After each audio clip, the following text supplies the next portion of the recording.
அஸ்ஸலாமு அலைக்கும் வரஹ்மத்துல்லாஹி தஆலா வபரகாத்துஹு. இன்று நாம் நிறைய பொருளாதார சிக்கலுக்குள்ளே அகப்பட்டு கொண்டிருக்கின்றோம், மாட்டிக்கொண்டிருக்கின்றோம். பொருளாதார சிக்கலிலே இருந்து, பொருளாதார நெருக்கடியிலே இருந்து எப்படி வெளிவருவது என்று தெரியாமல், வழி தெரியாமல் நாங்கள் திண்டாடி கொண்டிருக்கின்றோம் என்பது அனைவராலும் அறியப்பட்ட ஒரு உண்மை. அனைவருக்கும் இந்த பொருளாதார பிரச்சினை என்பது, வறுமை பிரச்சினை என்பது, நெருக்கடி சூழ்நிலை என்பது அனைவருக்கும் இருக்க கூடிய ஒன்று. எனவே நான் பின்னால் சொல்லித்தரக்கூடிய இந்த துஆவை பாடமாக்கி வைத்துக் கொள்ளுங்கள். அருமையான அர்த்தத்துடன் வரக்கூடிய ஒரு துஆ.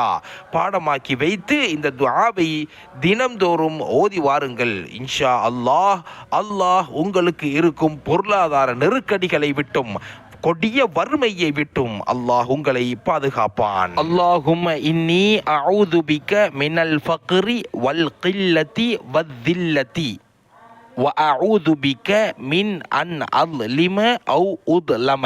اللهم إني أعوذ بك من الفقر والقلة والذلة وأعوذ بك من أن أظلم أو أظلم. பொருள், யா அல்லாஹ், வறுமையை விட்டும், குறைவை விட்டும், குறைவான செல்வங்களை விட்டும், இழிவு, சீரழிவு, அவமானங்களை விட்டும் நான் உன்னிடம் பாதுகாவல் தேடுகிறேன்.